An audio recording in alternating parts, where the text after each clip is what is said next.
Provavelmente nunca houve uma época na história em que os intelectuais desempenharam um papel maior na sociedade do que a época em que vivemos. Quando aqueles que geram ideias, os intelectuais propriamente ditos, são cercados por uma ampla penumbra daqueles que as disseminam, seja como jornalistas, professores, funcionários de legisladores, especialistas científicos ou funcionários de juízes e outros membros da inteligência, sua influência no curso da evolução social pode ser considerável ou mesmo crucial.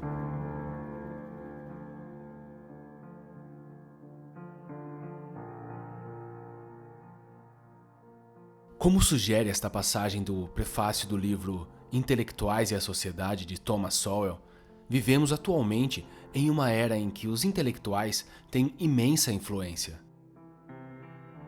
Com isso dito, houveram poucos exames sobre o papel que os intelectuais desempenharam no curso do desenvolvimento social nas últimas gerações. O livro de Sowell, no entanto, faz exatamente isso, fornecendo um exame e uma crítica aprofundados da classe intelectual. Para o propósito de seu livro, Sowell define o intelectual como uma categoria ocupacional, pessoas cujas ocupações lidam principalmente com ideias, escritores, acadêmicos e afins. No cerne da noção de intelectual está o negociante de ideias, como tal, não a aplicação pessoal de ideias. Como os engenheiros aplicam princípios científicos complexos para criar estruturas ou mecanismos físicos. Para entender o papel que os intelectuais desempenharam ao longo dos últimos séculos, para o bem ou para o mal, Sowell enfatiza no início do livro que deve ser reconhecido que os intelectuais têm a mesma probabilidade de promover ideias que levam a conclusões errôneas e resultados indesejáveis, como eles devem apresentar ideias que reflitam uma compreensão coerente de como as sociedades funcionam. Na verdade, Sowell argumenta que os intelectuais do século XX e XXI têm, em grande medida, defendido ideias que resultaram em imenso sofrimento, dificuldades e morte. Um excelente exemplo é o forte apoio dos intelectuais ao comunismo no século XX, como escreve Sowell.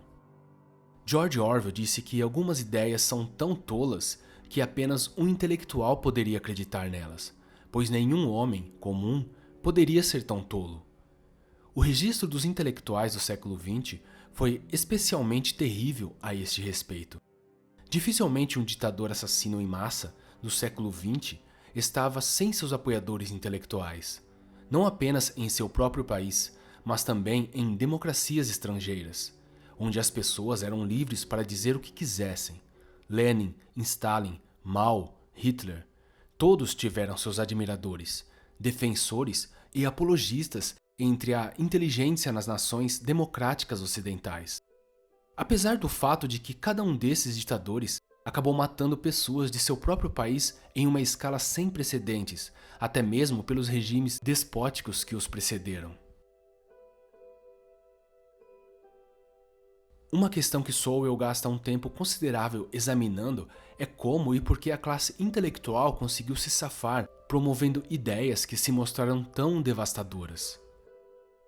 Uma razão que Sowell identifica tem a ver com os critérios pelos quais as ideias dos intelectuais são julgadas, em comparação com os critérios de sucesso usados em profissões como engenharia, medicina ou pesquisa científica. Se um engenheiro, por exemplo, constrói uma ponte e comete um erro e a ponte desaba, a reputação do engenheiro fica arruinada. Em áreas como engenharia, pesquisa científica e medicina, geralmente existem critérios externos que permitem que os outros julguem o sucesso ou o fracasso do trabalho de alguém. No entanto, no exemplo da construção da ponte, o critério externo era se a ponte sustentava a carga. Na medicina, seria se um determinado curso de tratamento livra alguém da doença. O problema em avaliar as ideias dos intelectuais, entretanto, é que muitas vezes as consequências das ideias que eles promovem não podem ser julgadas por critérios externos, claramente discerníveis.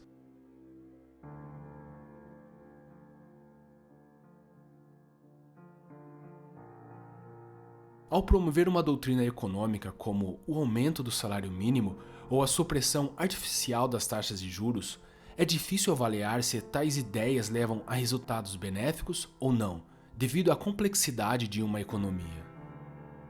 Assim, mesmo que uma política apoiada pela classe intelectual produza resultados negativos, eles podem alegar que outros fatores foram os culpados, não suas ideias. A ausência de critérios externos claros para julgar os méritos de uma ideia levou a uma situação em que os intelectuais são muitas vezes julgados apenas por como suas ideias se encaixam na visão de um mundo predominante da classe intelectual. Isso permite que os intelectuais promovam ideias que não refletem adequadamente o funcionamento de uma sociedade, e essa capacidade pode ser especialmente perigosa quando a classe intelectual se torna intimamente ligada àqueles que governam uma nação, como explica Sowell. Quando a única validação externa para o indivíduo é o que os outros acreditam, tudo depende de quem são esses outros indivíduos. Se eles são simplesmente pessoas que pensam da mesma forma em geral, então o consenso do grupo sobre uma nova ideia específica depende do que esse grupo já acredita em geral, e não diz nada sobre a validade empírica dessa ideia no mundo externo. Ideias isoladas do mundo exterior, em termos de sua origem ou validação, podem, no entanto, ter grande impacto no mundo externo, em que milhões de seres humanos vivem suas vidas. As ideias de Lenin, Hitler e Mao tiveram um impacto enorme, e muitas vezes letal, sobre milhões de pessoas. Por mais pouca validade que essas ideias tivessem em si mesmas, ou aos olhos de outras pessoas além dos círculos de seguidores com ideias semelhantes e poder subordinado. O critério pelo qual as ideias dos intelectuais são avaliadas é apenas uma das muitas questões que Sowell identifica como tendo contribuído para a capacidade dos intelectuais de impor suas ideias, frequentemente indesejáveis às sociedades. Examinando coisas como o problema do conhecimento, o crescimento de estruturas de poder centralizadas, a relação entre intelectuais e políticos, e algumas das pressuposições ou suposições que muitos na classe intelectual sustentam sobre o funcionamento da sociedade, Sowell fornece uma crítica devastadora do papel dos intelectuais ao longo das últimas gerações. Perto do final do livro, ele escreve o seguinte, e para aqueles interessados em uma explicação completa de tal afirmação, Intelectuais e Sociedade é uma leitura altamente recomendada. O que os intelectuais realmente fizeram pela sociedade? E a que custo? As áreas em que temos visto grandes avanços, ciência, indústria e medicina, por exemplo, são, em grande parte, áreas fora do alcance e da influência dos intelectuais, como o termo tem sido usado aqui.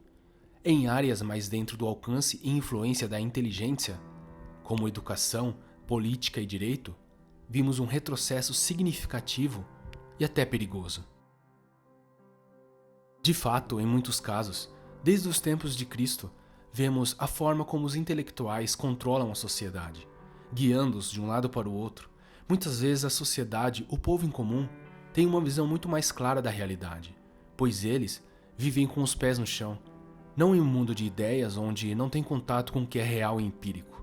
Portanto, tomemos cuidado com alguma ideia que chega a nós, simplesmente por ser usada por palavras bonitas e ter uma quantidade exorbitante de currículos e diploma atrás disso.